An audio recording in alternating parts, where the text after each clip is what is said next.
इतने टाइम से दुनिया आपसे झूठ बोल रही है ऑल्ट सीजन के बारे में। बहुत सारे लोगों का ऑल्ट पोर्टफोलियो काफ़ी डाउन है। मैंने अच्छा खासा रिसर्च किया है। आप यहाँ पे नंबर ऑफ पेजेस देख सकते हैं कि मैंने कितना डाटा निकाला है, क्या निकाला है, एंड ऑल्ट कॉइन का इंडिकेटर हमें क्या बता रहा है। और सबसे बड़ी बात, मैंने प्रॉपर पीडीएफ बनाया है कि आखिर ऑल्ट सीजन आना जरूरी है, एंड आएगा तो कब आएगा और कितना टाइम लगेगा।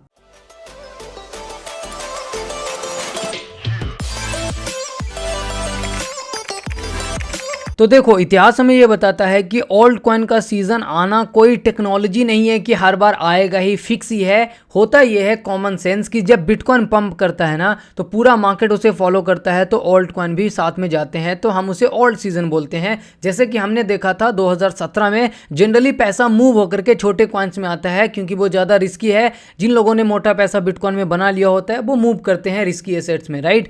तो 2017 में ऑल्ट सीजन आया था, तो हमें देखने को मिला था कि टोटल जो मार्केट कैप है ऑल्ट का, बिटकॉइन और इथेरियम को छोड़ करके, वो ऑलमोस्ट 30 गुना के करीब बढ़ा था। 2020-21 में भी ऑलमोस्ट 30 गुना के करीब हुआ था। इसीलिए लोग सोचते हैं कि जब पूरा मार्केट 30 गुना हो रहा है तो हो सकता है कि हमें कितना पैसा मिल जाए। ऑलमोस्ट अगर हम बात करें तो 5 गुना 10 गुना तो मिल ही सकता है। एंड इसीलिए पूरा ऑल्ट सीजन का भरमार लगा हुआ है, alt season alt season alt season, right. And सिर्फ इतना ही नहीं, मैं आपको प्रॉपर डाटा भी दिखाता हूँ। इंडेक्स में जाएंगे तो इथेरियम का प्राइस ग्राफ भी देख लेना। 2017 में हम ऑलमोस्ट यहाँ पे $5-6 समथिंग पे थे, और हम गए थे $1400 और समथिंग डॉलर, या उससे भी ऊपर गए थे। यहाँ पे आपको नजर आ जाएगा, ठीक है। 24,710% का इथेरियम ने पंप दिया था। एंड 2020-21 में भी ऑल्ट कॉइन का जब सीजन आया या ओवरऑल बुल मार्केट आया, तो इथेरियम ने आउट परफॉर्म किया था बिटकॉइन को 5,567% के करीब। ये ओवरऑल यहाँ पे हमें 2020-21 के प्रॉपर सीजन में पंप देखने को मिला था। अगर इसी को हम लाइन प्राइस ग्राफ में देखेंगे तो क्लियरली दिख जाएगा कि 2020 एंड 21 में जो बुल मार्केट आया था, जो कि सबसे बड़ा बुल मार्केट था अभी तक के क्रिप्टो इतिहास का, उसमें बिटकॉइन 1130% पंप किया था, इथेरियम 3700%, एंड पूरा मार्केट जो है ऑल्ट कॉइन का वो 2820% के करीब पंप किया था। कंफ्यूज मत होना, जो प्राइस ग्राफ होता है लाइन वाला एंड जो कैंडल्स वाला होता है, उसमें प्राइस का थोड़ा सा डिफरेंस परसेंटेज का दिखेगा, क्योंकि ये जो लाइंस होती है ये क्लोजिंग बेसिस पे होती है, और वो जो कैंडल्स वाली होती है वो वीक वहाँ जहाँ तक भी जा सकते हैं, राइट। तो इसमें कंफ्यूज मत होना। तो अगर आप यहाँ से बेसिक देखोगे तो ऊपर बिटकॉइन का है 1130% आपको नजर आ जाएगा, नीचे 3700% ये इथेरियम है, एंड उसके नीचे 2820% टोटल ऑल्ट कॉइन का मार्केट कैप है। तो बिटकॉइन के ऑलमोस्ट 2.5 गुना से 3 गुना के करीब बाकी इथेरियम और ऑल्ट कॉइन पंप करते हैं। तो जनरली यहीं से ये सेंस डेवलप होता है कि बिटकॉइन जब ऊपर जाएगा तो बाकी इथेरियम और ऑल्ट कॉइन ऊपर जाएंगे, क्योंकि क्रिप्टो इन जनरल ऐसा ही काम करता है। तो सवाल आता है कि जब ऐसा ही काम करता है तो इस बार ऐसा क्या हुआ, क्योंकि इस बार अगर आप देखेंगे तो बिटकॉइन 355% ऊपर जा चुका है, लेकिन इथेरियम सिर्फ 261% ऊपर गया है, और ऑल्ट कॉइन तो सो रहा है, सिर्फ 164% ऊपर गया है।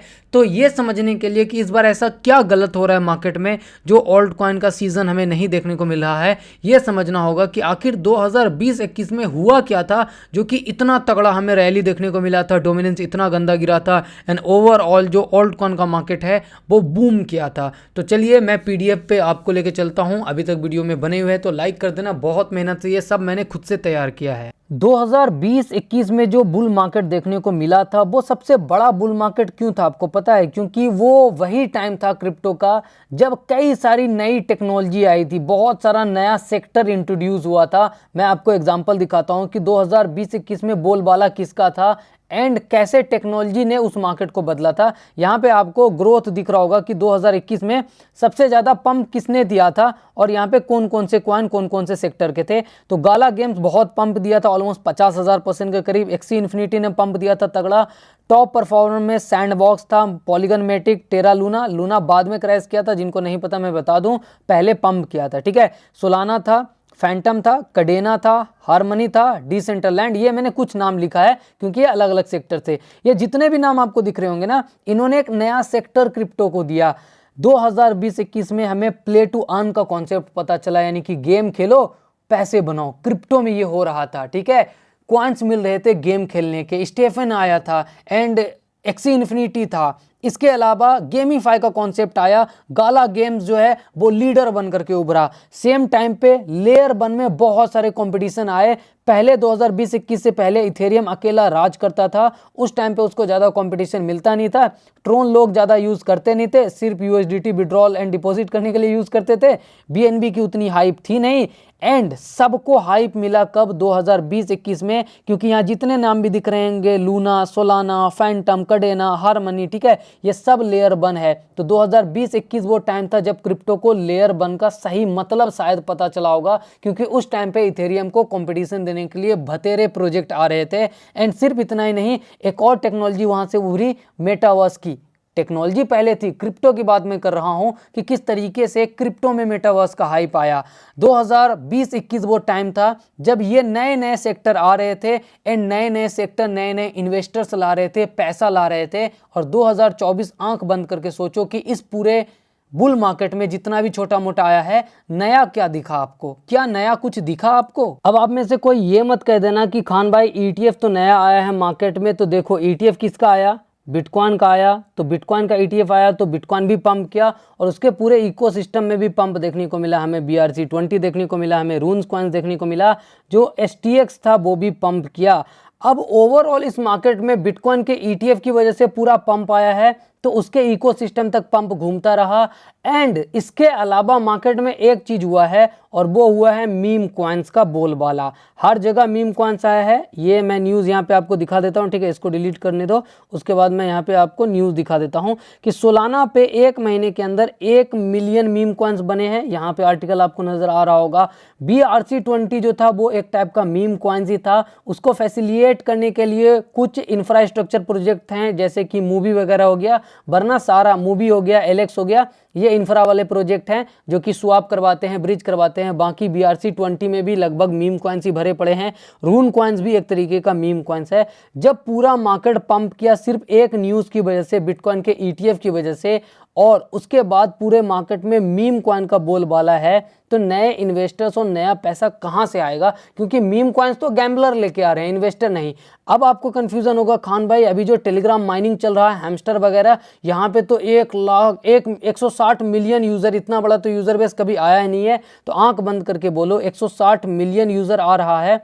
कितने लोग क्रिप्टो में पैसा देने आ रहे हैं या लगाने आ रहे हैं, इन्वेस्ट करने आ रहे हैं? सब यहाँ से पैसा 200, 300, $500 निकालने आ रहे हैं। क्या वो इन्वेस्टर हैं? क्या वो क्वालिटी वाले इन्वेस्टर हैं जो कि हज़ारों, $10,000 मार्केट में लगाए और मार्केट का स्ट्रेंथ बढ़ाए? नहीं जी, नहीं है। स्ट्रेंथ वाले लोग कहाँ पे आ रहे थे? मेटावर्स की हाइप थी, ठीक है, ताकि वहाँ पे इन्वेस्टमेंट हो रहा था। लेयर 1 की हाइप थी, ठीक है। गेमीफाई की हाइप थी कि गेम खेलो, वहाँ पे पैसा मिल रहा है, लोग उनके कॉइन्स में इन्वेस्ट कर रहे थे, ठीक है। गेमीफाई, और इसमें फ़र्क क्या था कि वहाँ पे गेम में कहीं ना कहीं हमें इन्वेस्टमेंट करना होता था। यहाँ पे हम क्या कर रहे हैं? Tap tap tap tap tap tap, हमारा पैसा नहीं आ रहा। तो मार्केट में पैसा कहाँ से आएगा? मीम कॉइन्स गैम्बलर ला रहा है, पूरा मार्केट ETF की वजह से पंप किया है। टेक्नोलॉजी वाइज हमने डेवलपमेंट कुछ किया नहीं है, घंटा डेवलपमेंट किया। सच बता रहा हूँ, आप सोचो, मैंने आपको ऑप्शन दिया है, कमेंट भी खुला हुआ है, बताओ कि 2024 में नई टेक्नोलॉजी आपको क्या दिखी, ठीक है, कौन सी टेक्नोलॉजी दिखी? 2021 में मैंने आपको बताया, हमें प्ले टू अर्न का कॉन्सेप्ट दिखा, ठीक है, हमने आपको बताया लेयर 2 का कॉन्सेप्ट दिखा, लेयर 1 का कॉन्सेप्ट देखा, एंड लेटर ऑन लेयर 2 वाला हमें देखने को मिला। इसके अलावा हमने बताया मेटावर्स उस टाइम पे आया। अभी कौन सी टेक्नोलॉजी आई जो कि मार्केट में ड्राइव कर रही है मार्केट को? कुछ नहीं, जीरो बटा लुल। तो जब मार्केट में कोई टेक्नोलॉजी नहीं आ रही है, वही पुरानी चीज़ों को नया रैपर लगा करके लपेटा जा रहा है एंड आपके सामने प्रेजेंट किया जा रहा है, तो मार्केट में कैटलिस्ट कहाँ से आएगा बुल मार्केट वाला? एंड इवन जो NFT का ट्रेंड था वो भी हमें 2020-21 में ही देखने को मिला था। इस साल अगर मैं आपको बताऊं, आपका काम थोड़ा सा आसान करूँ, तो कुछ एक आध ट्रेंड हमें देखने को मिला है। जैसे AI का ट्रेंड हमें थोड़ा सा देखने को मिला, तो AI कॉइन्स ऑलमोस्ट अपना ऑल टाइम हाई ब्रेक कर चुके हैं, ठीक है। RWA का छोटा मोटा हमें ट्रेंड देखने को मिला, Web3 का एक टैग लगा था। इसके अलावा यहाँ पे जितना भी दिख रहा है ना, C5 पहले से एग्जिस्ट कर रहा था, DeFi पहले से एग्जिस्ट कर रहा था, इंफ्रा वाले प्रोजेक्ट यहाँ पे फैंटम वैंटम आपको दिख जाएंगे, पहले से एग्जिस्ट कर रहा था, ठीक है। NFT पहले से एग्जिस्ट कर रहा था। एक प्लेटफॉर्म है जो कि अभी थोड़ा सा हाइप बना सकता है, ठीक है, मतलब कुछ नया करने का ट्राई कर रहा है, तो सोशल एक्सपेरिमेंट हो रहा है, जैसे फारकास्टर है, लेंस है, इस पे मैं वीडियो लाऊंगा। इसके अलावा मीम, पहले से मीम का तो नाम ही छोड़ दो, तो जितने भी सेक्टर हैं ना, जो इम्पोर्टेंट सेक्टर हैं, वो ऑलरेडी एग्जिस्ट कर रहे थे। तो वो जो कैटलिस्ट होता है, देखो अल्टीमेट तरीका तो यही है कि बिटकॉइन में जब लोगों का पैसा बन जाता है तो वो वेल्स और बड़े लोग जो हैं वो ऑल्ट कॉइन में पैसा शिफ्ट करते हैं क्विक गेन्स के लिए, ज़्यादा प्रॉफिट के लिए। ये बेसिक तरीका है, इन हिस्टोरिकल डाटा में दिखाता है कि ऑल्ट सीजन इसी वजह से आता है। लेकिन जो कैटलिस्ट होता है वो हमें देखने को नहीं मिला है, और ये डाटा के साथ भी मैं प्रूफ कर देता हूँ। ठीक है, डाटा के साथ ये प्रूफ कर देता हूँ कि मैंने आपको ऑप्शन दिया, कमेंट करो कि क्या नया टेक्नोलॉजी आया है। वहीं पे जब 2020-21 के मार्केट में हमें पंप देखने को मिला था, ऑल्ट सीजन देखने को मिला था, तो देखो यहाँ पे डोमिनेंस 43% डाउन गया था। डोमिनेंस डाउन गया था, दैट मीन्स कि पैसा बिटकॉइन से निकल करके ऑल्ट कॉइन में आया था, एंड 43% पैसा वहाँ से निकला था और दूसरी जगह शिफ्ट हुआ था। लेकिन वहीं पे करंट सिचुएशन क्या है? करंट सिचुएशन बिल्कुल उल्टा है। बिल्कुल उल्टा ये है कि बिटकॉइन ऊपर तो गया ही है, डोमिनेंस 43% ऊपर गया है, यानी कि मार्केट में पैसा 43% इंक्रीज हुआ है बिटकॉइन की होल्डिंग में, जो कि एक फैक्टर है जिसकी वजह से ऑल्ट कॉइन में पैसा आ ही नहीं रहा है। जिसमें पैसा नहीं आएगा वो ऊपर कैसे जाएगा? तो अब निगेटिव मत हो जाना, मैंने ये अभी तक बताया कि क्यों नहीं आया है। अब मैं आपको बताता हूँ कि क्या आ सकता है एंड आने के क्या रीजंस हो सकते हैं। तो देखो क्रिप्टो में ना 1-2 महीने में इतिहास बदल जाता है। जैसे हैमस्टर कॉम्बैट में 160 मिलियन यूज़र हो गए हैं 2 महीना पहले, ना हमें पता था ना आपको पता था कि ऐसा होने वाला है। तो आने वाले 2 महीने में क्या नई टेक्नोलॉजी कोई ईजाद कर दे, कौन सा फाउंडर कुछ नया लॉन्च कर दे जो कि पूरे मार्केट को शिफ्ट कर दे, ये हमें नहीं भी पता है और आपको भी नहीं पता है। पॉजिटिव क्या हुआ है इस टाइम पे कि बिटकॉइन ग्लोबल हो ही चुका है, एंड ग्लोबल सिर्फ इस बार अपनी मर्जी से नहीं हुआ है बल्कि स्टैंप लग चुका है अमेरिका का। तो ये लॉन्ग टर्म के हिसाब से पॉजिटिव है, पहली चीज़। अब मैं आपको बता रहा हूँ कि क्या पॉजिटिव हुआ है इस पूरे टाइम पे, ठीक है।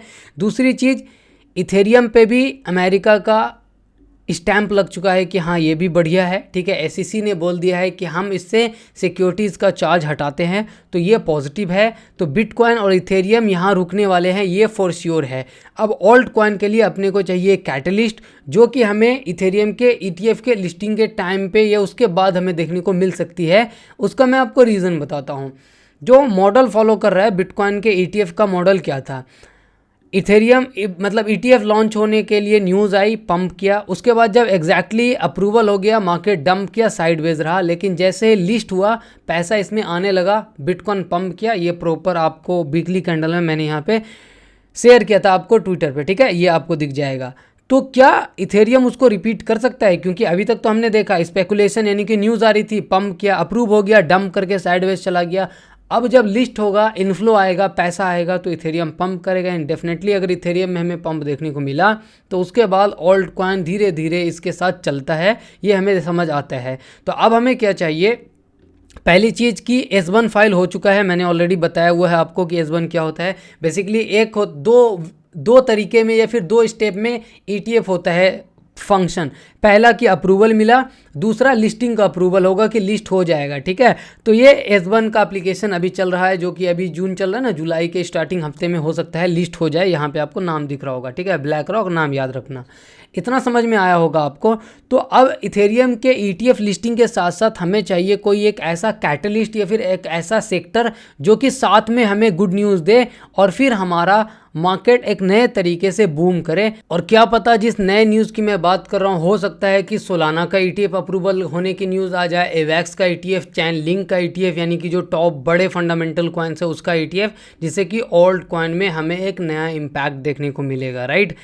तो फंडामेंटली यही कुछ रीजंस है। टेक्निकली मैं ज़्यादा बात करूँगा नहीं क्योंकि वीडियो ऑलरेडी लंबी हो चुकी है। सिर्फ आपको इतना ध्यान रखना है कि राइट नाउ अगर आप वीकली देखेंगे, हम वीकली देखेंगे, तो हम एक बहुत ही क्रिटिकल लेवल पे हैं। हमें बस इतना नहीं करना है, वो ये है कि मार्केट ऊपर गया है यहाँ से, देन हमें नीचे थोड़ा सा रिट्रेसमेंट देखने को मिला है, देन ऊपर गया है, ज़्यादा रिट्रेस हुआ है, कोई दिक्कत नहीं, ऊपर गया है, ये हो रहा है। बस ये हो करके ऐसा ना हो जाए जो कि यहाँ पे दिख रहा है, ये नहीं होना चाहिए।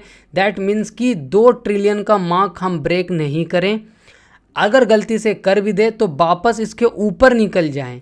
अदरवाइज अगर नीचे आया, 2 ट्रिलियन को रिटेस्ट किया, ये हमारे लिए एक निगेटिव इंडिकेशन होगा। एक एग्जांपल लाइव दिखाई देता हूँ, लाइक कर दो तब तक वीडियो को, बहुत मेहनत लगी है।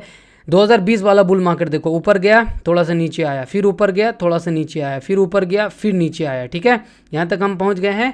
एंड देन यहाँ पे देखो, आगे चलते हैं, फिर हम यहाँ से ऊपर गए, कहाँ गया, यहाँ से ऊपर गए, फिर थोड़ा सा नीचे आए, फिर ऊपर गए, फिर नीचे आए, फिर ऊपर गए, एंड देन यहाँ पे हमारा बुल मार्केट एंड हुआ।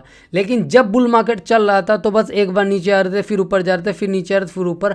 कभी भी हमने इस तरीके से एक रेंज नहीं बनाया, ये एक प्रॉब्लमेटिक चीज़ है थोड़ी सी। एंड दूसरी बात, अगर रेंज बनाया अभी तो ट्रेंड ब्रेक नहीं करना चाहिए। ट्रेंड कैसे चलता है, ऊपर नीचे ऊपर नीचे ऊपर नीचे, ये ट्रेंड होता है। ट्रेंड ब्रेक कैसे होता है, अगर ऊपर गया नीचे आया, ऊपर गया नीचे आया, लेकिन इस बार ऊपर थोड़ा गया फिर नीचे आ गया एंड देन यहीं से नीचे आने लगा, तो ये ट्रेंड ब्रेक का बेसिक पैटर्न होता है, जो कि हमें नहीं करना है, जो 2 ट्रिलियन के नीचे हो जाएगा। वीकली कैंडल क्लोजिंग की बात कर रहा हूँ। शुक्रिया, धन्यवाद, जय हिंद।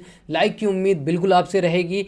अगर इतना समझ में आया हो, कोई कमी रही हो वीडियो में तो ज़रूर बताना। अगर आपको अच्छा लगा हो, मैंने अपनी पूरी जान लगा दी इस वीडियो में आपको बताने का, समझाने का कि मार्केट में क्या हुआ है। बाकी छोटे टाइम फ्रेम का एनालिसिस मैं क्या बोलते हैं टेलीग्राम पे दिन में 3 बार भेजता हूँ, तो टेलीग्राम ज्वाइन कर लो। डिस्क्रिप्शन और पिन कमेंट में आपको लिंक मिल जाएगा। यूट्यूब पे सब्सक्राइब कर लो एंड ट्विटर पे फॉलो तो कर ही लो, क्योंकि यहाँ पे भी मैं आपसे पर्सनल लेवल पे बात करता रहता हूँ। चले एंड करते हैं वीडियो जी। शुक्रिया, धन्यवाद, जय हिंद। लाइक कर देना।